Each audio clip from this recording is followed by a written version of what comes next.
O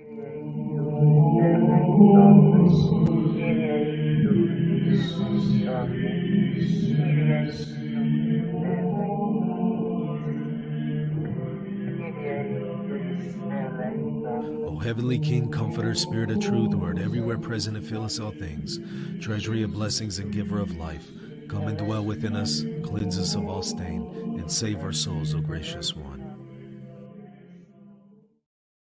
Hey everybody, welcome back to the Michael Lofton Show on Reason and Theology. I'd like to talk about Cardinal Zen's comments about the Vatican.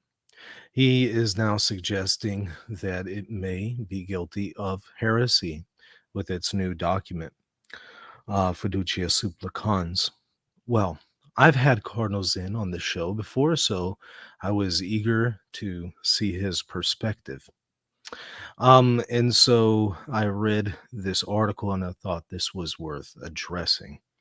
So I want to do that, but first I want to remind you, hit that subscribe button. If you haven't already, go ahead and do so right now. That will help me reach more people with the content you've been enjoying here at R&T.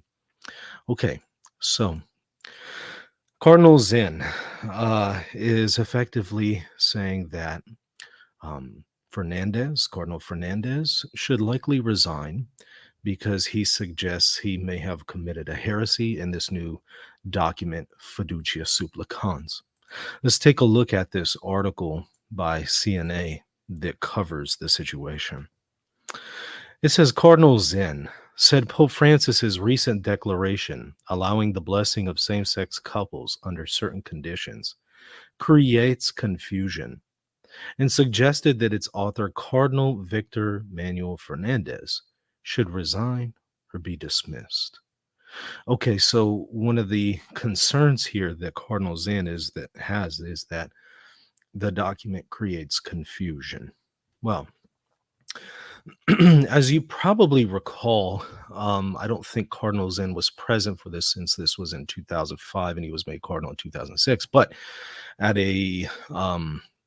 in front of all of the College of Cardinals in 2005, in his Christmas address, Pope Benedict XVI gave a very famous talk where he discussed the hermeneutic of rupture versus the hermeneutic of reform, or what's called continuity. And there he outlines how we are to approach the magisterium. And he especially maps it on to the Second Vatican Council and how we're to interpret it. And what he notes is that we can't read magisterial documents with this hermeneutic of suspicion and rupture, trying to pit things against each other. But rather, we are required to read these magisterial teachings in a harmonious way, to church splain, to magisterium splain, to Christ splain, whatever you want to call it. That is what we are to do as Christians. And Pope Benedict outlined that very well. And he was in part rebuking those in the church who read Vatican II in a way that causes rupture with the past. And he notes that that is the wrong approach. So I want to point out here that I've noticed there are cardinals and bishops saying they think that the document itself is causing confusion. Well, I would challenge that because I think the document's pretty clear. I would say the confusion has mostly been introduced from the critics of the document, who have often misrepresented it. That has caused a great deal of confusion. But let's just say that the document itself was confusing. Let's just go ahead and grant that for a moment, hypothetically. My question is, what has Cardinal Zen and others done? What have they done to clear up that confusion by providing a harmonious interpretation of the document in harmony with the past, as they are required to do according to the hermeneutic of continuity, as Benedict, who made him a cardinal, noted? Now, what I've done on this channel is the first day it came out, I read through every single line of that document and I showed you how it is harmonious with what came before and how there's no substantial rupture.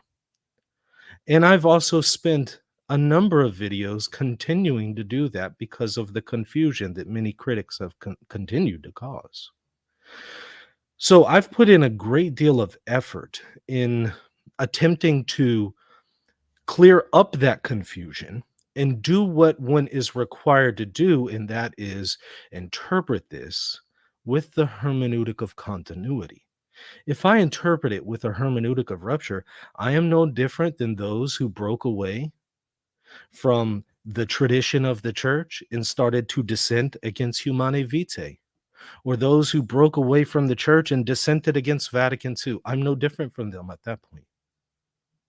So I have endeavored, just with a lot of effort at this point, as far as time. It's been a very time consuming thing responding to all of the critics. I've done my best to try to show people it's actually pretty easy to harmonize these things. And I'm certainly no authority on the matter. There are much more qualified people who could do a better job. Certainly, Cardinal Zen could do a much better job than I in harmonizing Fiducia Supplicans with documents from the past, right? Wouldn't you say that?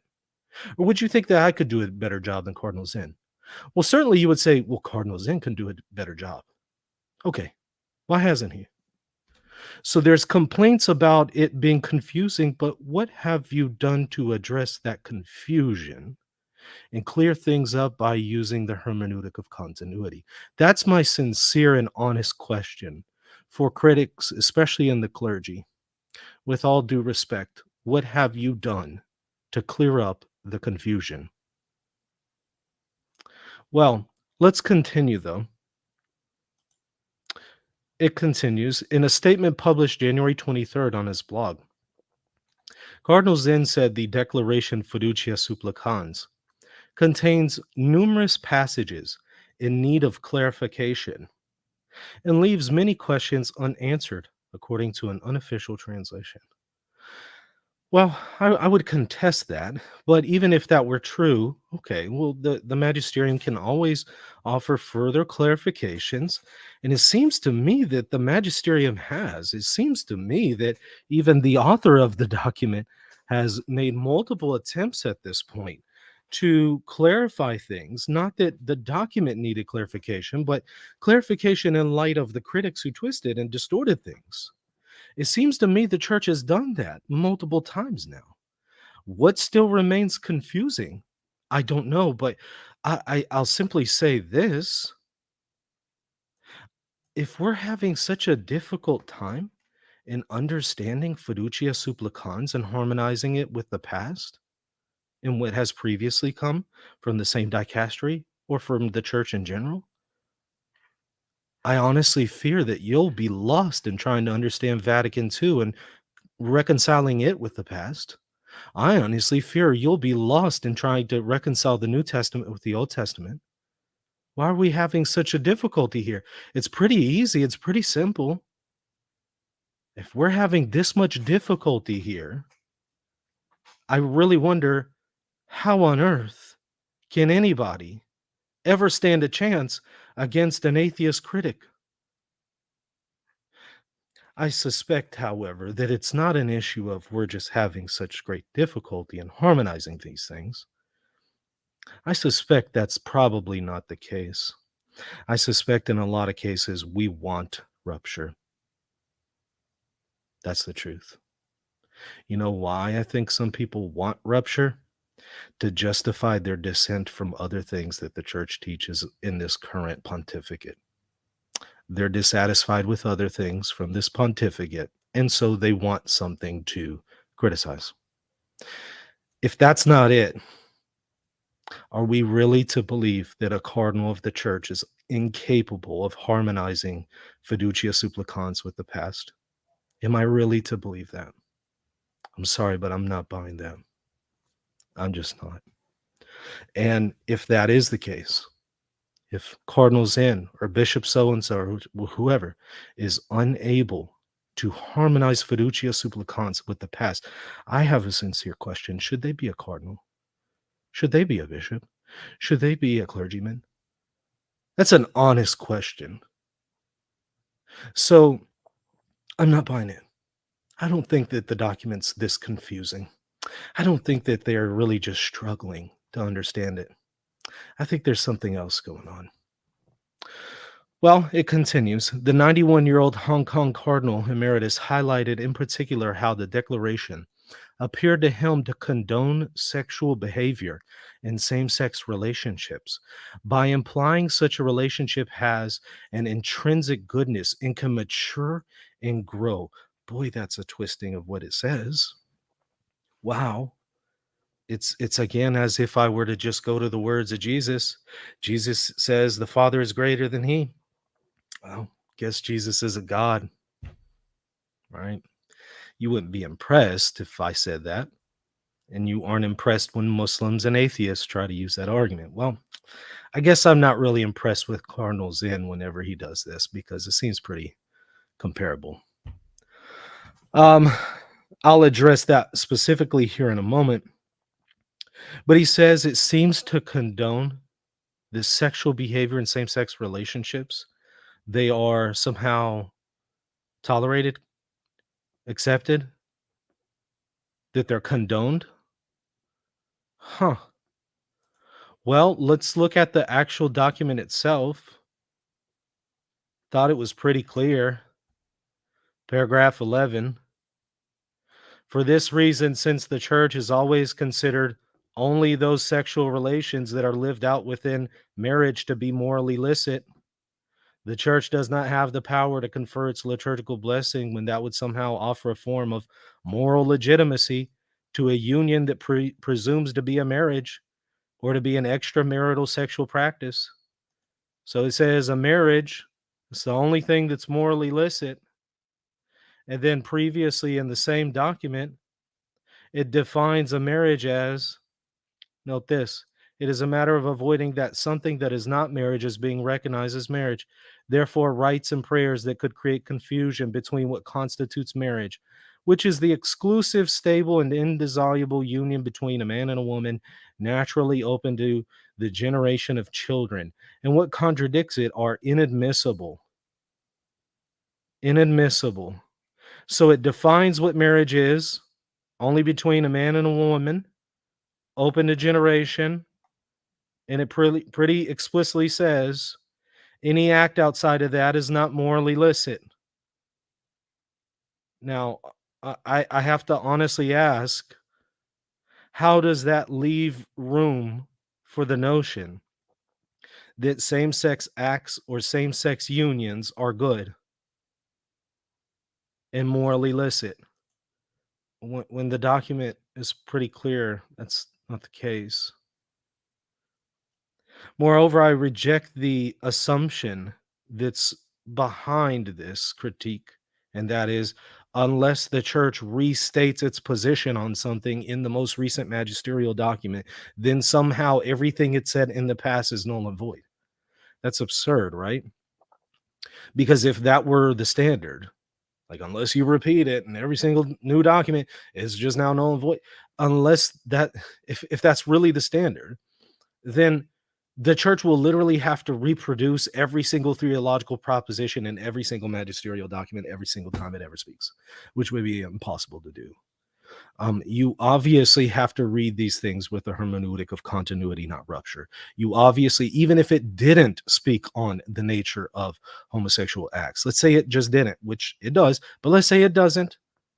Well, you would assume it still holds firm to the proposition that same-sex acts are sinful because you read it in harmony with previous documents, because after all, we are not liberals, right? It's the liberals who use the hermeneutic of rupture. Why are we now using it? That's so weird, isn't it? So I reject the underlying premise that is being assumed behind this very critique. The article continues.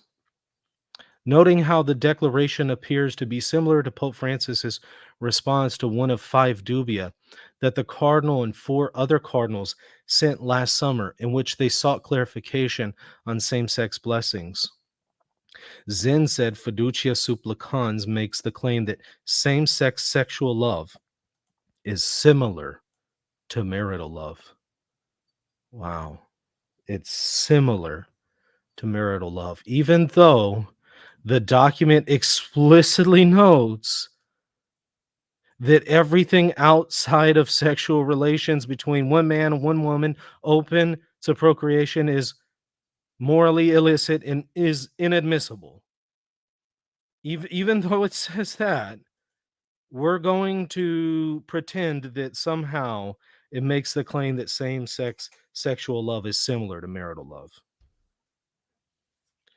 Again, golly, if we're having this much difficulty with this document, boy, you're ripe for the picking for a set of Acontists to come along and not pick you off pretty quickly and show you, oh, well, look, Vatican II is just completely a rupture with the past, and therefore you should reject Vatican II. And an Eastern Orthodox, a well educated Eastern Orthodox apologist could pick these guys off and pick them apart pretty easily, I would say. This is really not hard. So again, I don't believe that this is an issue of, oh, we're just so confused and, it's just so hard to understand. I'm not buying it. I'm not buying it at all. But you'll note that he is one of the dubia cardinals who's partially responsible for the massive amount of confusion in October.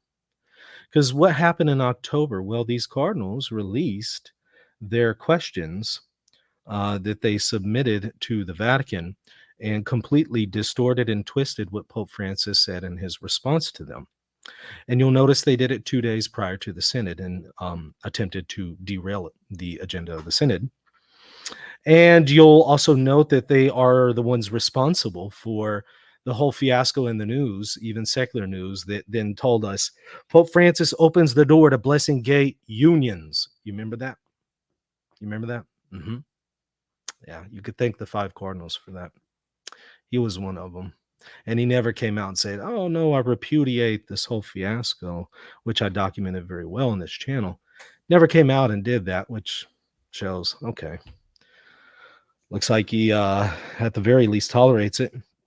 So Pope Francis had to release Fiducia Supplicans in part to respond to these cardinals who created a great deal of confusion and an artificial controversy, because they put into doubt Pope Francis's position, and they suggested that Pope Francis no longer holds to his 2021 decision that says sin cannot be blessed. They put that into doubt. They did that. He did not. They did that. Cardinal Zen is among them. Well, speaking of causing confusion, what about that? And you'll note some of these guys who were behind that, some of these cardinals who were behind that whole fiasco, are now starting to come out and accuse the Vatican of heresy. Cardinal Sarah being one, Cardinal Zen another. It's interesting, right? It's kind of the same guys every time, isn't it? And when you start to dig more, you'll start to see some other interesting connections about other things they've done in causing confusion previously. So yeah, I'm not buying it. It continues. And in fact, it gets worse. This is an absolute subjective error, he said. Okay. So he is claiming that Fiducia Supplicans, again, a magisterial document, contains error in it. And the error is that same-sex sexual love is similar to marital love, even though the document explicitly rejects that position. Okay. According to objective truth. That's an interesting term. Given that objectively it is true that the document does not say what Zen accuses it of saying. But okay, according to objective truth, that behavior is a grave sin and can never be good. right? Which the document says right here, paragraph 11. There you go. But it continues. The cardinal asks that if Fernandez, as prefect for the dicastery for the doctrine of the faith, is committing a heresy by claiming a serious sin as good, then shouldn't the prefect resign or be dismissed? Well, boy, this is a really bad chain argument that started out with a straw man and faulty premise and then just continues from there. Boy. Okay. So, first of all, it nowhere claims that same sex acts are good. Second of all, I'll just point out, I want you to pay attention to what he's doing here. He says Cardinal Fernandez may be committing a heresy in Fiducia Supplicans. What's the problem with that? Well, you know what this reminds me of? People who throw stones and then hide their hand, right? Because let's be real, this isn't an issue with Cardinal Fernandez. This is an issue with the papal magisterium. Cardinal Fernandez is not the only name on that document now, is it? Mm-mm. You know who else's name is on that document? Pope Francis. You know what that means? It's magisterial. So this isn't just an issue of Fernandez may have committed a heresy in Fiducia Supplicans. In reality, you're suggesting the magisterium, the papal magisterium under Pope Francis, has committed a heresy in this document. Why don't you just come out and say that? Why hide your hand, throw the stone but hide your hand and pretend that this is an issue with Cardinal Fernandez? It is not. This is not an issue with Cardinal Fernandez. This is an issue with Pope Francis. If the only name on that document was Cardinal Fernandez, then you'd have a point. But you know what? That's not the only name on there. Yeah, let me show you for the millionth time. What name does that say right there? Boy, that looks like it says Francis to me. Maybe I don't understand how to read English, but it seems like it says Francis. And it looks like it was approved by him on the 18th of December in 2023. And this should start to trigger in your mind some things about the magisterium. Namely, Donum Veritatis, paragraph 18. The Roman pontiff fulfills his universal mission with the help of the various bodies of the Roman Curia, and in particular with that of the Congregation of the Doctrine of the Faith in matters of doctrine and morals. Consequently, the documents issued by this congregation, expressly approved by the Pope, participate in the ordinary magisterium of the successor of St. Peter. And note, it doesn't specify that it has to be in forma specifica, right? In specific form. This could be either in common form or in specific form. As long as it's expressly approved by the Pope, it participates in his magisterium, this magisterium of the successor of St. Peter. So in reality, the accusation of Cardinal Zen is not one of just, hey, Fernandez may have committed heresy and should resign. No, the real accusation here, and I'm pretty sure he knows that this is what is being implied, is that the papal magisterium of the successor of St. Peter has committed a heresy and that he should resign, not just the cardinal, but the Pope himself. Just say it like it is. Now, I have a question for you. Do you think that Cardinal Zen is not aware that this document is magisterial? Do you think he's not aware of Donum Veritatis 18? I'm pretty sure Cardinal Zen knows that this is magisterial, right? Anybody with a basic understanding of the magisterium, I think, could arrive at that position. So I think he knows that. Okay. So why did he formulate this accusation against Fernandez and not the Pope? Is this a subtle tactic so that it's not as conspicuous? We throw the stone but hide our hand. Why not just come out and say, hey, I think Pope Francis committed a heresy here? Just come out and say that. As ridiculous as that position might be, I would respect it a lot more than throwing the stone and hiding your hand and pretending that this is just an issue with the cardinal, as if Pope Francis's name isn't literally right there on the document. And as if Pope Francis hasn't been affirming Fiducia Supplicans since then. I mean, it's not like Pope Francis came out the next day and said, hey, guys, I never signed that thing. I don't know where that came from. That wasn't me. No, he didn't do that. Instead, he continues to affirm it. This is an issue with Pope Francis, not Cardinal Fernandez. And again, I think he knows that. And then the other question I have is, if he doesn't know that, if he doesn't know that this is magisterial, why is he a cardinal? It's an honest question from my heart. If you don't know the basics of the papal magisterium, should you be a cardinal? No. You know why? Because a cardinal could potentially be eligible to be elected pope. And if you don't even know the basics of the papal magisterium, I'm not so sure that you should be one of those considered to be elected pope or choosing who the next pope is. I kind of think that you should know as a cardinal, right? Again, I think he knows. So draw the necessary conclusions that come from that. Well, let's continue. Zen was referring to paragraph 31 of the document, which refers to those in same-sex relationships who, although they do not claim legitimation or legitimization of their own status, nevertheless beg that all that is true, good, and humanly valid in their lives and their relationships be enriched, healed, and elevated by the presence of the Holy Spirit. That's the part where he gets hung up on, paragraph 31. Which I know I've done multiple shows addressing this misunderstanding, but here we go again. Let's do it again. Let's read the whole paragraph once more.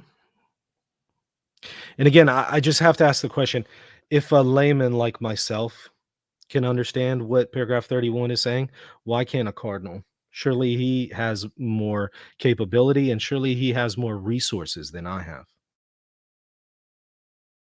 I'm pretty sure he has a whole team of scholars and theologians available to him that I don't. Let's read it.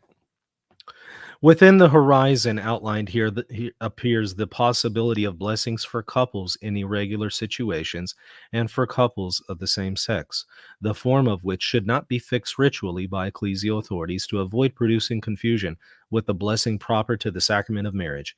In such cases, a blessing may be imparted that not only has ascending value, but also involves the invocation of a blessing that descends from God upon those who.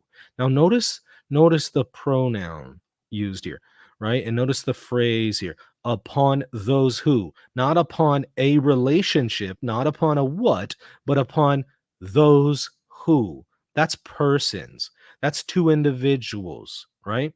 The blessing is for persons, not their relationship.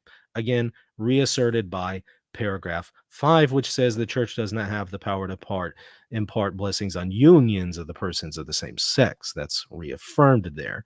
And so obviously this is not referring to blessing the union of the couple. Rather, it's blessing the two persons of the couple, the two individuals, those who. Okay, let's continue though. Recognizing themselves to be destitute and in need of his help. So we're not talking about people who are somehow flaunting their sin and they want to be validated in their sin. No, they are destitute and need God's help. And they do not claim a legitimation of their own status. So these are not people who are seeking a validation of their own status. They are not. These are specifically people who want to be freed from their sin. who beg that all that is true, good, and humanly valid in their lives and their relationships be enriched, healed, and elevated by the presence of the Holy Spirit. That's the part where they get tripped up on. I'll address it here in just a moment, but let's finish the paragraph. These forms of blessings express a supplication that God may grant those aids that come from the impulses of his spirit, what classical theology calls actual grace. What for what purpose? Why? So that human relationships may mature and grow in fidelity to the gospel, that they may be freed from their imperfections and frailties, so that their relationship is freed from imperfections and frailties and is conformed to the gospel, and that they may express themselves in the ever enriching dimension of the divine love. So now let's cover that part that they just snipped out and then completely neglected what it says right after that, giving you the meaning. What is it talking about when it speaks of their relationships may be enriched, healed, and elevated? What is it talking about? What is good in their relationship? What can be good in a disordered union? Well, surely you're not naive enough to realize that people who are in disordered unions also sometimes have friendships, for example, right? Sometimes it's not just entirely sexual in nature. They also have friendships, human friendships. And those are things that in and of themselves are good. Now, the object of the blessing is not the human relationship. The object of the blessing is the persons. But one of the effect of the blessing is that whatever good that you do have there, such as human friendships, that can be enriched, but also healed, because they are also violating that human friendship when they sin against each other, right? So whatever is imperfect there, such as sin, they would be freed from that. And whatever is good there, as far as a human relationship, would be healed and enriched. In other words, that they would have a holy friendship. So, two persons of the same sex, what is the kind of relationship that they should have? One of friendship, not one of sexually abusing each other. Two persons of the same sex should be friends, and there should be nothing else there. But that friendship is a good, right? And these people often have those, right? So that is what it is referring to here. And that the aid of God, the grace of God, will help their relationship grow in fidelity to the gospel, so that they will be holy friends in a holy friendship and stop violating each other and stop sinning against each other, that they would be freed from those imperfections. So it's nowhere condoning sin, it's nowhere blessing the sin, it's not even blessing the good. That's not even the object. The object is the persons. An effect can be had on whatever good is there, but the object is the persons. There is nothing in here about same-sex unions being analogous to a marriage. That's repudiated by the document. There is nothing in here that says that same-sex acts are good. That is not what it refers to when it says good here. Again, it is talking about those things that are in their relationship that are good, such as a friendship, because again, we can't be naive and think that these are just sexual relationships. Obviously, in most cases, people who are in these disordered unions, sinful unions, they also have a friendship. They don't just have sex with one another. They also have a friendship. And now that friendship is being abused because of sin, and it needs to be purified. The friendship in and of itself is good, but it needs to be enriched and healed. This isn't hard. It's not hard. Like I said, I'm a layman. I have never had the kind of theological training that Cardinal Zen has had. And that was pretty easy for me to harmonize. Pretty easy for me to read the document and see what it says. It's It's pretty straightforward. I just showed you how that's in harmony with what the church teaches. It's completely consistent with the 2021 DDF decision and everything else that the magisterium has said. There's nothing in there that was heretical or erroneous. Everything I just presented to you comes from the document and is in harmony with everything that came from the past. You know why I was able to do that? Because I'm not reading this with an intention of suspicion or looking for rupture or looking for ways to pit one thing against another, but rather I approach this with a hermeneutic of continuity. Why didn't Cardinal Zen do that?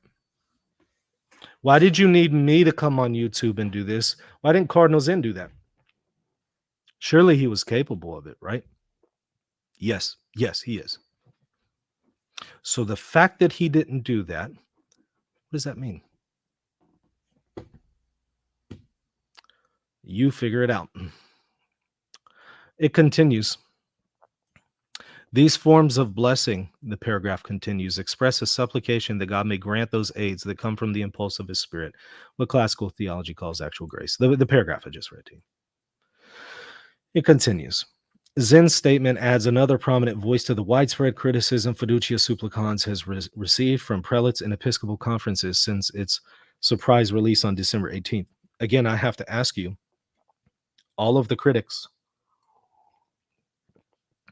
have any of them, name me one, just one, have any of these critics that are mentioned here, one of them, have they sat down and offered a resource to the faithful where they show you, here's how to interpret Fiducia Supplicans with a hermeneutic of continuity and reconcile it with the past? Has even one of them ever done that? No. Why is that? They have plenty of time to critique the magisterium, but they don't have any time to show how it actually is in harmony with the past. Why is that? It continues. In his statement, Zen acknowledged that the document stresses no blessing should be misunderstood, and the church does not approve of the sexual union of a same-sex couple or of a man and woman living in an irregular union, not in conformity with the church's teaching. Right. But he still again suggests that the document somehow says that it's analogous to a marriage or that same-sex acts are somehow good. But at the same time, he says it goes on to say that in certain circumstances, out of pastoral love, blessings may be given to same-sex couples and to other men and women living in irregular relationships. That leaves many questions unanswered, the Hong Kong Cardinal said, while at the same time, the document explicitly precludes the possibility of further discussion on it. That's actually a straw man. That's a straw man. First of all, what does it leave unanswered? Gosh, how much more clear can you really get? I don't know. I don't think anything will ever be good enough for the critics, it seems. But, okay. Now it says here it precludes any possibility of discussion. Really? This is such a straw man. Let's go to it. It's towards the end of the document. Let me find it for you.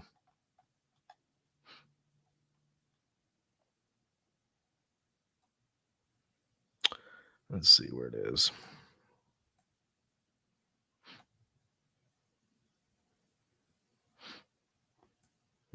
Trying to find the paragraph where it is.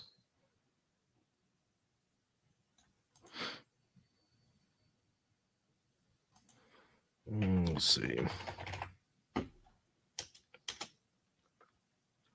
Here, paragraph 41. What has been said in this declaration regarding the blessing of same-sex couples is sufficient to guide the prudent and fatherly discernment of ordained ministers in this regard. Thus, beyond the guidance provided above, no further responses should be expected about possible ways to regulate details or practicalities regarding blessings of this type. And by the way, it says should be expected. expected. Should be expected. That doesn't rule out all possibilities, but it says you shouldn't expect anything else on what? To regulate details about this. That's much more specific than that leaves many questions unanswered, while at the same time, the document explicitly precludes a possibility of further discussion of it. No, it doesn't. No, it doesn't. It does not at all say, nope, no more discussion. That's not what it says. It just says you shouldn't expect any more ways to regulate this, any more regulatory details.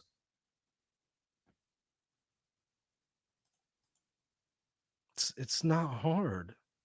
So I have to ask the question, if we strawman the document on such a simple point as this, could it be that we're strawmanning it elsewhere? Hmm. If we're having such difficulty understanding paragraph 41, which is pretty straightforward, hmm, I suppose I could understand why we're having a difficulty elsewhere. But then I have to raise the question, if you're having this much difficulty in understanding a pretty basic document, should you be a cardinal of the church? Look, being a clergyman is not for everybody, right? Some people they would be great lawyers, other people would be great um, uh, business salesmen, and they would be good office administrators. They would be good judges. Others would be great doctors, and so on. Not, I guess, not everybody's cut out to be a minister. And I'm not making any particular claims about Cardinal Zen, but I have to raise the question: um, is it not a requirement, if you're going to be a minister, let alone a cardinal, should you not be able to understand some basics about what a magisterial document says? Yeah. Okay.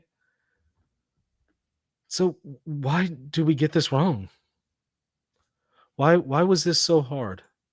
Why do we continue to straw man? I've heard this so many times that, oh yes, the document precludes and excludes any further discussion on this matter. I've heard that so many times from people straw manning the document. I've heard it so many times that I now have to suspect, did Cardinal Zen hear it from other people? Or was that actually his conclusion from really reading paragraph 41? If he heard it just merely from other people, then that's a problem, because that means you're going to other people instead of the actual document. And then number two, if you actually derived that from paragraph 41, I question whether or not you need to be in ministry. I honestly do. Now, it's ultimately not up to me who is in ministry, but I just sincerely question it. It's kind of like a doctor who, can't tell you the basics of human anatomy. I don't know if that guy should be a doctor. Just have to throw that one out. So I really just wonder, why are we having such difficulty here? The article continues here. Turning to what he saw as another point of confusion, he said that in a subsequent January 4th clarification, Fernandez strongly denied that the declaration was contrary to ecclesiastical reasoning, but on the other hand, recognizes that bishops and bishops' conferences have reason to have certain doubts about it and will need a longer period of time to study it. What Fernandez is saying is that, look, there are some practical difficulties with this in particular situations, and that's ultimately going to be something that each bishop has to determine for their own territory, and that's legit. It's totally understandable. Zen said this is tantamount to saying that Fiducia Supplicans is not valid for the time being. No, it is not. That's what we took away from that. That's what you took away, Your Eminence? That? No. Something can be valid and still applicable theologically without being practically applied. I've actually seen bishops say that. They've said, look, I don't see how this practically can be applied in my diocese because of this or that practical concern, but I'm still going to take the theology here and apply that. They got it. Those bishops understood it. They get it.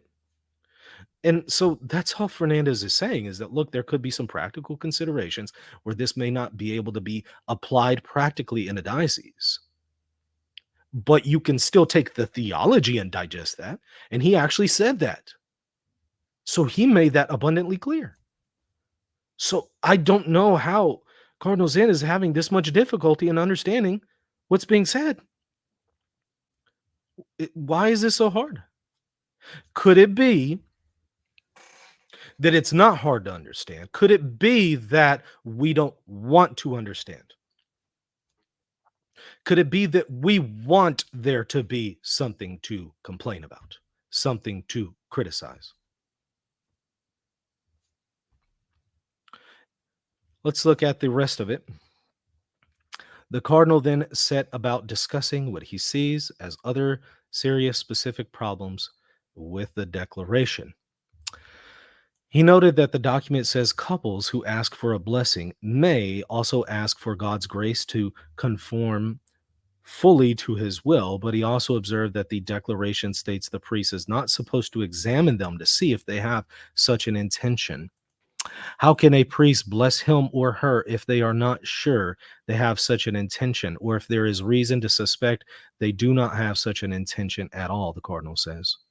Well, I think it's pretty clear.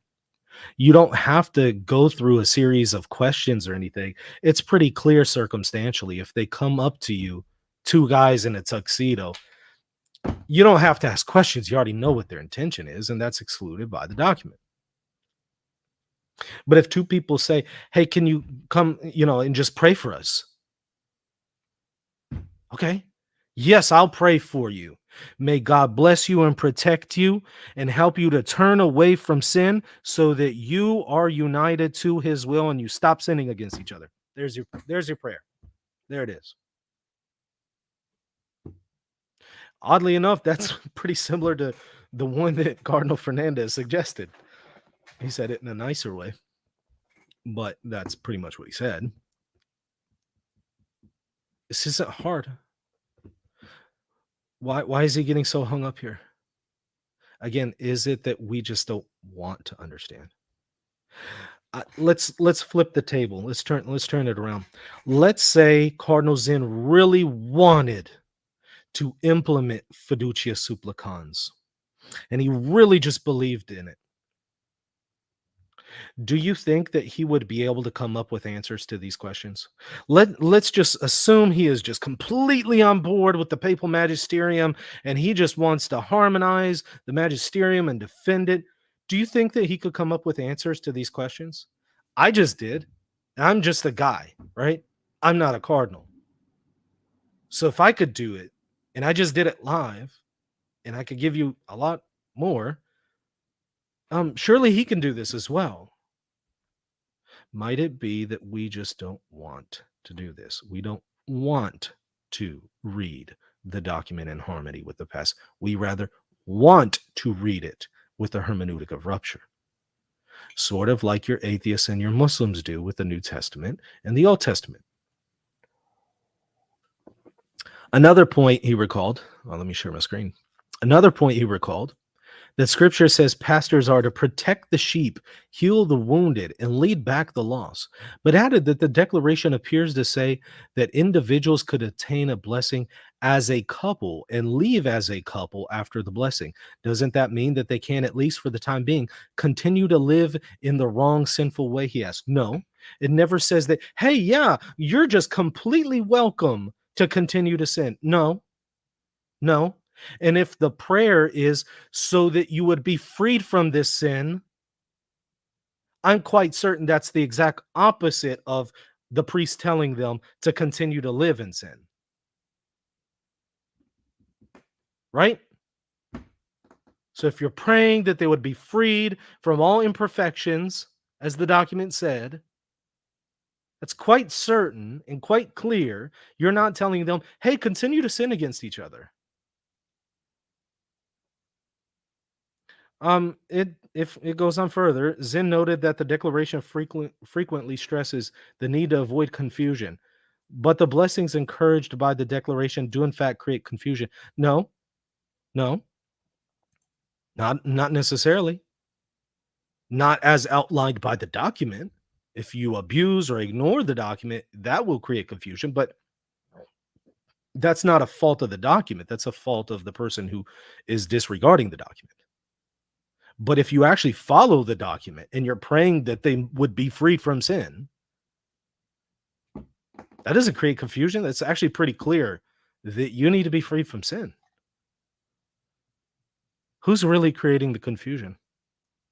He further mentioned how secular media intentionally adds to the confusion and wondered why church figures such as Father James Martin, advocate of Sister of Loreto, and the German bishops are allowed to create confusion or fail to follow some of the rules in the declaration. Well, let's get let's get straight to the point. Let me be blunt. Not only is Father James Martin allowed to create confusion, but frankly, Cardinal Zen is also allowed to create confusion. Cardinal Sarah is allowed to create confusion. Cardinal Mueller is allowed to create confusion. Cardinal Burke is allowed to create confusion. Bishop Strickland's allowed to create confusion. Father James Altman is allowed to create confusion. Bishop Schneider is allowed to create confusion. Archbishop Vigano is allowed to create confusion.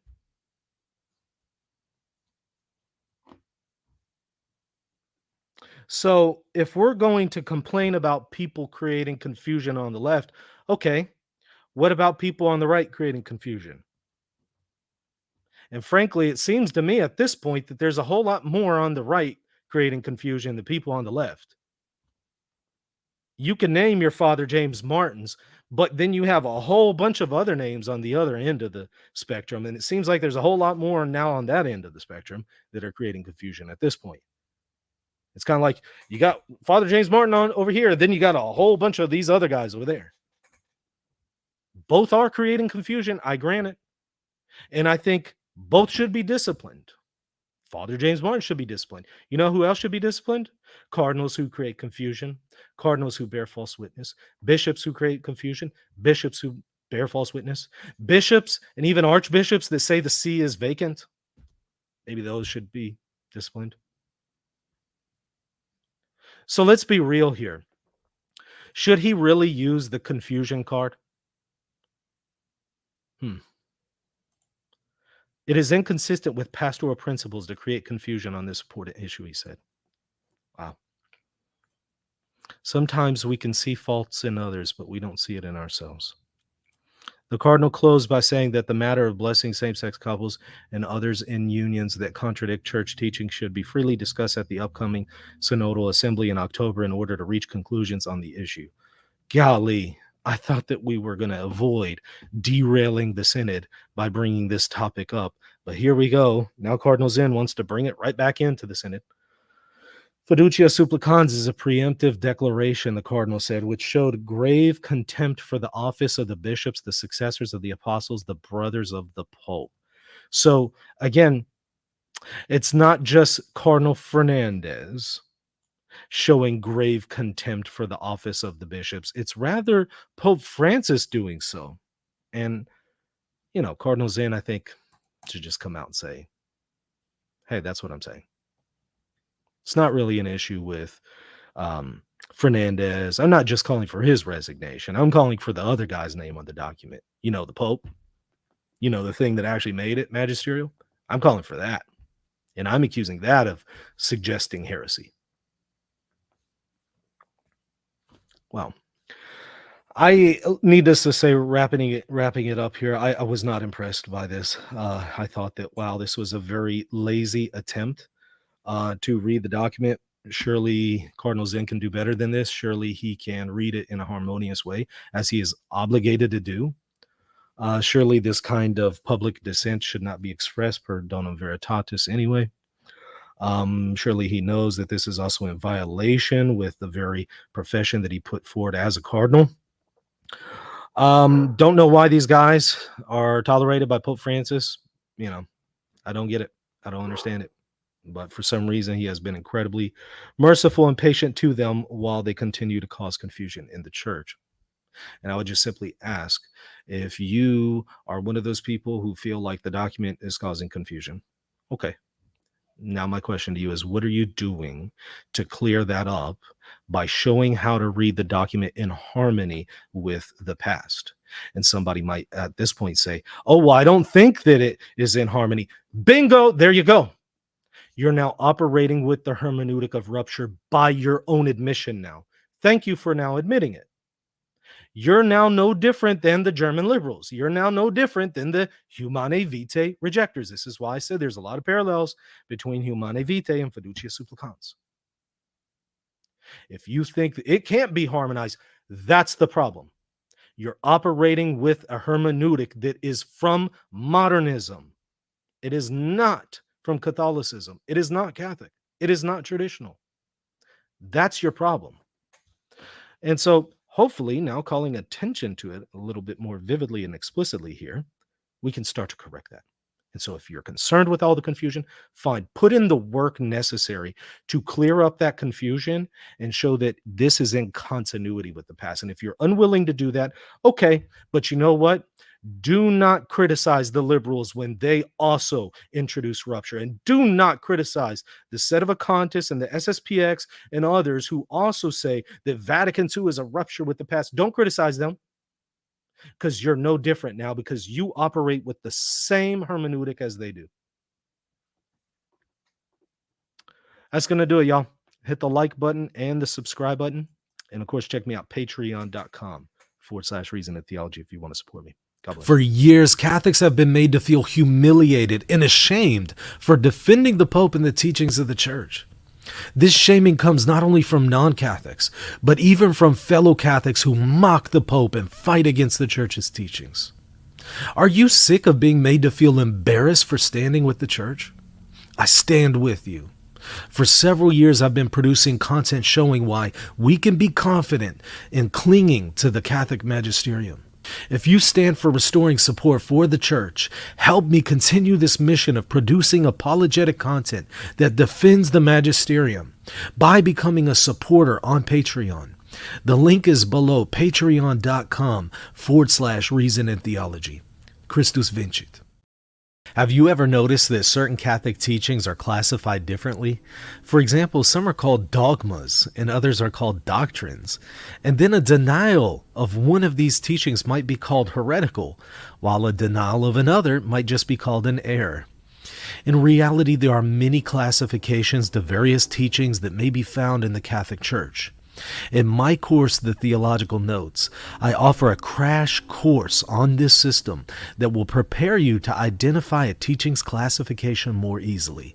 And I'll also help you determine what level of assent or adherence you are required as a Catholic to give to a particular doctrine.